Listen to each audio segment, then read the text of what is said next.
Schäuble is a master at saying things that can be interpreted in two different ways. It seems he has a need to do this. When the new man responsible for fiscal policy speaks, it initially seems clear what he's saying, except it's not. At least not when it comes to the new coalition government's policy on tax reform. The coalition accord is valid. In the final phases, I made significant contributions to its formulation, which is something many overlook. They think I don't respect agreements. That sounds clear enough, but then he caused confusion with the following remark. I place great value on contracts being understood correctly and that nobody misunderstands them. In other words, the accord is to be understood his way. In Angela Merkel's cabinet, he's chiefly responsible for two things: a solid fiscal policy and tax reform, which can only cost money.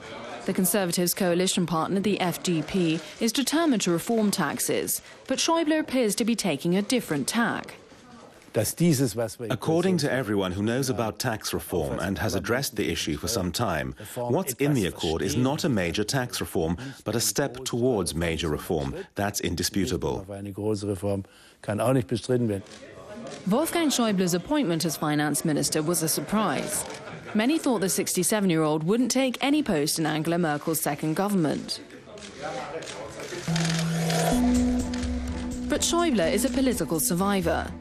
In 1990, he helped negotiate the reunification treaty on behalf of what was then West Germany. He was the protege of German Chancellor Helmut Kohl, but never rose to power himself. Schäuble has been in a wheelchair since 1990, when he survived an assassination attempt. But he continues to work tirelessly. In 2000, he had to step down as CDU chairman in the midst of a scandal over political donations. His successor, Angela Merkel, refused to allow him to run for German president in 2004. Today, he's Merkel's oldest, most important and most controversial minister. I feel physically, mentally and emotionally fit. You simply have to endure certain conflicts, and I enjoy politics. It's a big challenge that I enjoy tackling.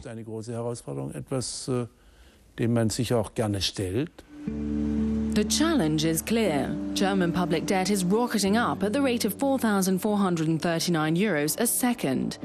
At the moment, the total is around 1.6 trillion euros.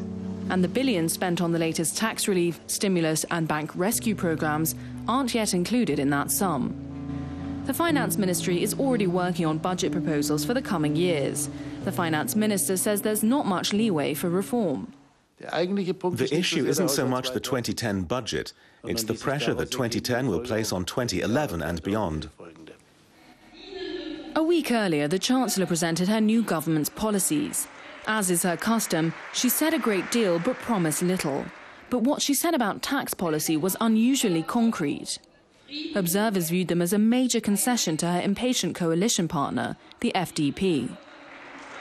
That's why in the year 2011 we'll provide another impulse for growth in the form of reduced income taxes. We want to restructure the income tax rates so they're graduated, simple, low and fair. That's the standard. That's what we support. Das muss die Maßgabe sein, meine Damen und Herren. Dafür stehen wir ein. And her finance minister? At the same juncture, Schäuble said something rather similar, but added that he doesn't want to discuss tax reforms until next year.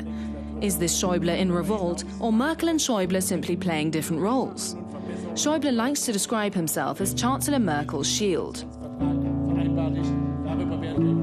At the cabinet meeting in Merseburg Palace, Schäuble presented a united front between the coalition partners, while the press looked on. That means implementing what we've committed ourselves to in the coalition agreement. It's ambitious, but it's completely undisputed and consensual in all areas. And we're determined and convinced that we will achieve our aims. But then he says something that appears to undermine what he's just said. It would be a very dire government that completed its work in the first 3 weeks. What would we do with the rest of the time? That would be really quite wrong. The statement can be perceived as harmless or as an argument in favor of delaying tax reductions. With Wolfgang Schäuble, the ambiguity is almost certainly intentional.